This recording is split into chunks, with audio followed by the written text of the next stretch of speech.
Empreendedorismo é pauta fixa aqui no Meninas da Firma, mas como começar e se manter motivado em um país que não incentiva a gente a empreender? Esse é o assunto de hoje.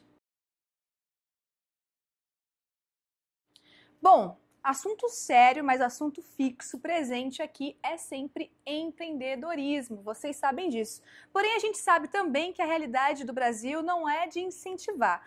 Uma coisa interessante é que 4 a cada 10 brasileiros estão empreendendo no Brasil.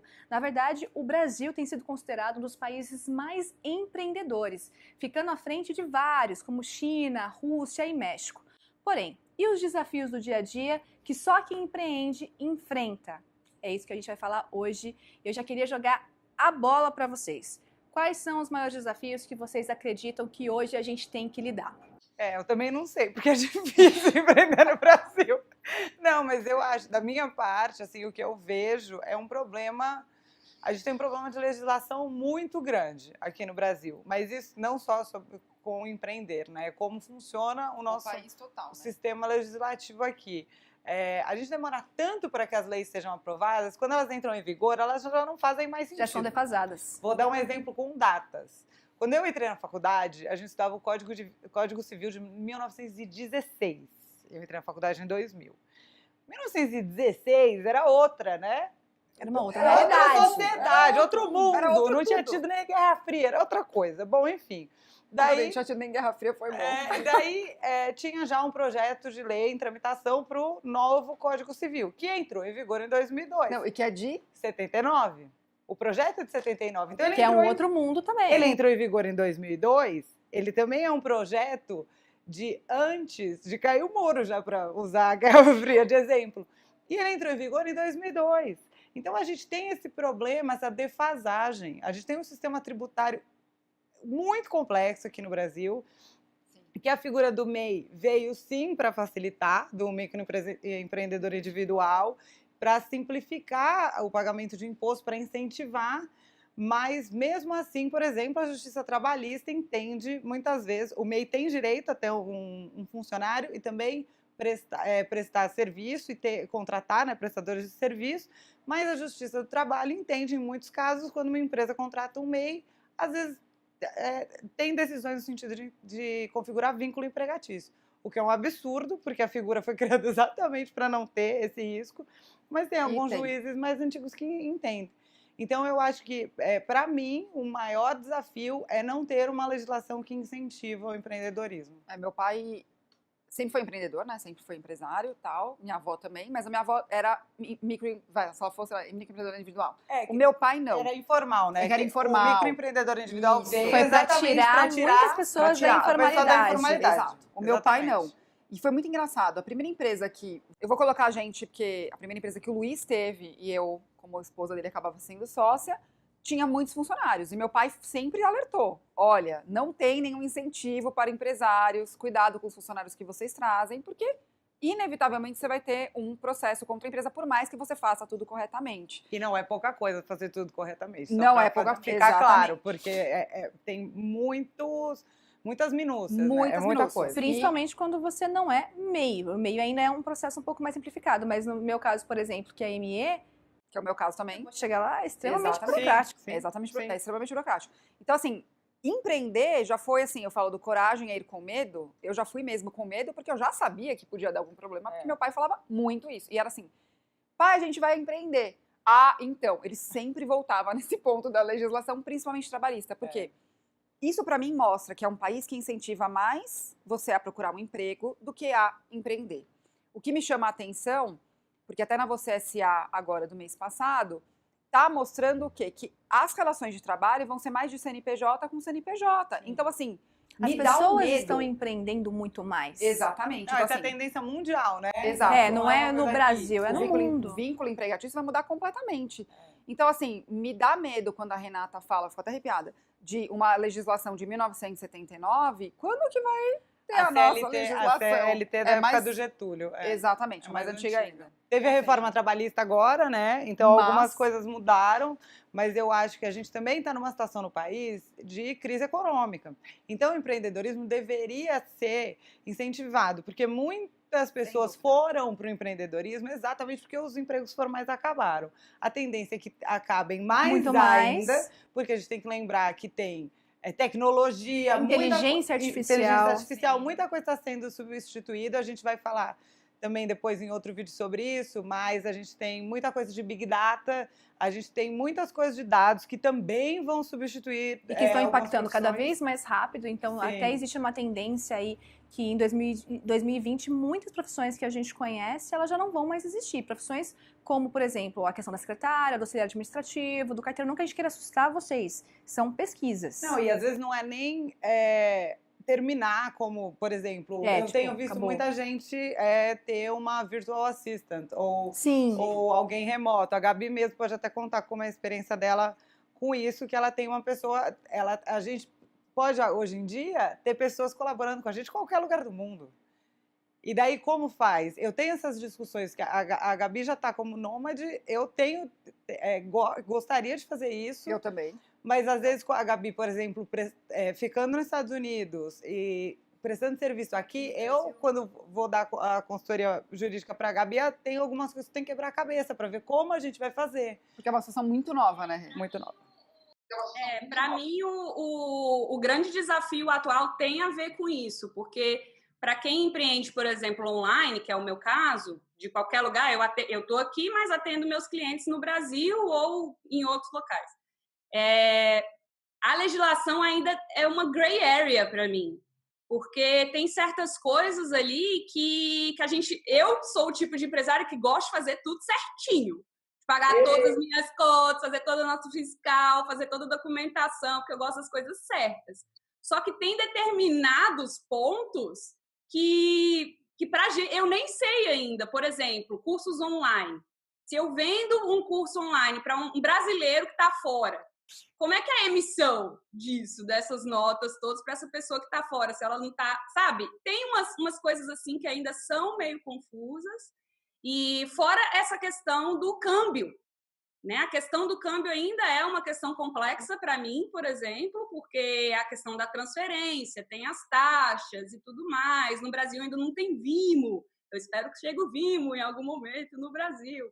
Mas, para mim, vai meio isso, assim, a relação entre você ser brasileiro, ter uma empresa no Brasil, mas não estar no Brasil. Porque, por exemplo, eu acabo pagando imposto nos 2 lugares. Eu tenho a empresa lá e tenho minha vida aqui, então eu tenho que pagar nos 2 lugares. E se eu tiver algum cliente aqui, daqui a pouco eu vou ter que abrir uma empresa aqui também para poder ficar certinho nos 2 cantos, sabe? Então, mas até por isso que contar, acho que assim, para quem quer empreender, contar com a ajuda de profissionais que você possa confiar já faz muita diferença. No nosso caso, todas nós precisamos de um contador, por exemplo. Você precisa ter um contador que te ajude, que você consiga conversar, que você possa confiar, porque é um mundo que a gente não entende. E aí, do dia para a noite, eu acho que, assim, além da questão burocrática, da questão da legislação, tem a questão da gente se preparar. Você precisa saber o quanto você vai precisar, porque simplesmente o imposto chega na sua casa. Nós não temos políticas públicas hoje que visem, por exemplo, o empreendedorismo. Então, a gente não tem uma contrapartida. É você pagando para o governo. Então, você tem os custos, assim, começando, você tem os custos para abrir uma empresa, você tem os custos dos impostos, das notas fiscais que você precisa emitir. Tem uma questão que quase ninguém se preocupa e você sabe disso, que é a questão de, sim, você vai precisar de um advogado, sim, você precisa de um contrato decente, porque senão você pode ter problemas. Você precisa registrar sua marca, as pessoas não registram as suas marcas, gente. Ter uma empresa é realmente colocar um filho no mundo, você sabe disso. É isso mesmo. E aí? Não que a gente está querendo desanimar ninguém, que fique claro, mas é uma questão realista. Além de ter tudo isso, pensar no advogado, pensar no contador, pensar na sua comunicação, pensar na sua organização, pensar como eu vou conquistar os meus primeiros clientes, pensar que você vai ser funcionário e dono do negócio. Como é que eu vou realmente me organizar para isso? E quando eu tenho que simplesmente partir para ação? Eu acho que esses são desafios que a gente tem que estar consciente na hora de empreender, porque senão acontece da empresa entrar naquela estatística, né, que o Sebrae tem, que muitas das empresas não sobrevivem aos primeiros 2 anos de negócio. Mas para mim, as empresas que não sobrevivem a esses 2 anos é porque tem um shift, tem que ter uma mudança de pensamento em algum momento. Porque às vezes você começa, por exemplo, como eu comecei a sassaricando. Eu fazia as histórias para mim, daí comecei a fazer para as amigas, daí comecei a vender nos ensaios. Ela foi vendo que foi virando um negócio. Mas tem uma hora que ou você continua com aquilo como hobby, e tá tudo bem também. Você não precisa necessariamente fazer daquilo uma empresa. Mas no Muito momento que você decide que você vai fazer essa mudança, esse shift, você precisa considerar todas essas coisas. Porque daí você vai pagar todos os impostos, seja os impostos relacionados ao MEI ou ME, você vai ter que fazer o custo do produto. Entender um pouco de finanças. Entender de finanças. Você vai ter que embutir o preço da embalagem. Não vai ser mais aquela coisa, acho que eu gastei isso aqui de material e daí vou por esse preço mais ou menos. Não vai fazer uma conta de padaria. Mas você sabe, Rick, quando eu tinha o plano A e B, que eu tive empresa dos 14 aos 25 anos de trufa, né? Eu Gente, já via depois como... vocês falam de mim. A diferença é que eu tenho todos ao mesmo tempo. Eu tive em fases diferentes da vida. É. Mas eu pensava desse jeito também, assim, certinho. Mesmo sendo um plano A B. gente não tem isso como incentivo aqui no Brasil. Na Você verdade, tem a gente isso na não sua é só casa. incentivo. A Você gente não não tem tem isso esse na escola. ensino, Essa esse orientação. ensinamento. Isso, é nesse Não sentido. tem orientação. Você não tem isso na Você escola. não tem. Não. É o que eu falei. Eu tinha porque eu tenho uma avó muito empreendedora que Exatamente. ficava no meu pé para fazer isso. Nem que fosse num caderninho. Exatamente. Ou seja, já fica aqui como lição. Se você quer empreender, você vai precisar buscar conhecimento. E por que a gente está colocando essas realidades aqui? Justamente porque a gente quer que a sua empresa sobreviva aos 2 anos de negócio. A gente quer que ela prospere, que você continue fazendo o que você acredita que tem que fazer. Mas é preciso levar em consideração todas essas coisas. E como é que você leva em consideração tudo isso? Gabi pode falar muito bem com organização. Organização e persistência, né? Porque haverão pedras no meio do seu caminho. Você vai tentar abrir alguma coisa. Tipo, aqui eu fiquei impressionada com quanto tempo leva para você abrir uma empresa. Você vai lá, abre uma semana, você está com seus documentos da empresa nos Estados Unidos. No Brasil, o meu MEI levou 3 meses. Delaware demora menos do que uma semana, mas de todo jeito o MEI aqui no Brasil não é para demorar tanto, é para ele sair na hora. O MEI é rápido, se você né? tiver com toda a Mas documentação. o negócio é você ir na junta do estado para pegar a sua inscrição do não estado. pro MEI não precisa. Mas aqui é mais demora. Não, com o MEI demora, mas MEI não demora, porque a princípio é só entrar no site e sair o certificado na hora. Na verdade, o MEI demorou tudo. Eu demorei para conseguir abrir a conta no banco, eu demorei para conseguir a empresa. Então, todos depende os processos são longos. de como é feito, mas do MEI, a princípio, não. É rápido, né?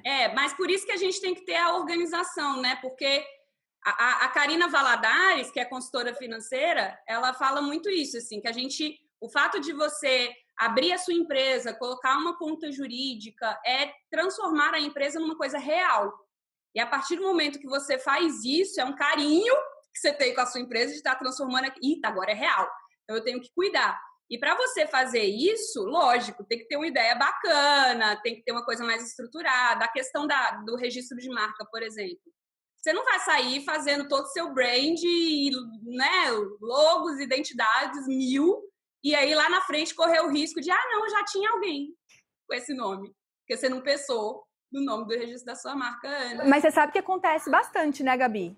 Acontece muito das pessoas simplesmente criarem uma identidade e se esquecerem de pesquisar a coisa mais importante. Será que alguma pessoa já não teve essa ideia? Por isso que a gente precisa... Existe o crescer organicamente, mas até o crescer organicamente necessita de um pensamento. Poxa, realmente, isso aqui vai ser um negócio? Isso não vai ser um negócio? Para onde que eu vou? O que eu vou listar? O que eu preciso fazer para essa marca vir ao mundo e vir ao mundo da forma correta? E se planejar, né? É planejamento, né? Planejamento sempre. Eu acho que... preferida é planejamento. E correr atrás de conhecimento. Todas nós aqui, a gente se conheceu, na verdade, porque a gente fez um curso, mas a gente não parou nesse curso. A gente busca também aprender com outras fontes, outras coisas e entender o que está acontecendo para melhorar no nosso negócio. E a gente vai fazer o podcast sobre esse tema, com dicas. Lembrando que aqui é só uma introdução. No podcast a gente realmente aprofunda no assunto e a gente vai contar um pouquinho mais aí dos desafios, como que é conquistar o primeiro cliente, como que é lidar com a parte burocrática, como que é se organizar, tendo 3 empresas, como é que a gente consegue fazer a gestão de tudo isso. O que mais a gente pode deixar para esse vídeo? Não percam a coragem por conta de tudo isso. Exatamente. Se você acredita, vai atrás. vai atrás. Vale a pena. Então, ó, esperamos vocês no próximo vídeo. Lembrando que, por mais que sejam coisas fortes, não desanime, fique aí focado no seu sonho, no que você acredita. Estamos aqui para te ajudar a caminhar e fazer com que realmente a sua empresa cresça, prospere e alcance todas aí as suas metas. A gente se encontra no podcast. Ficou com alguma dúvida? Coloca aqui. Quer interagir com a gente? Basta você correr lá no Instagram, @meninasdafirma, e manda um direct, comenta em alguma foto que a gente vai te responder. É isso, pessoal. Muito obrigada e até a próxima.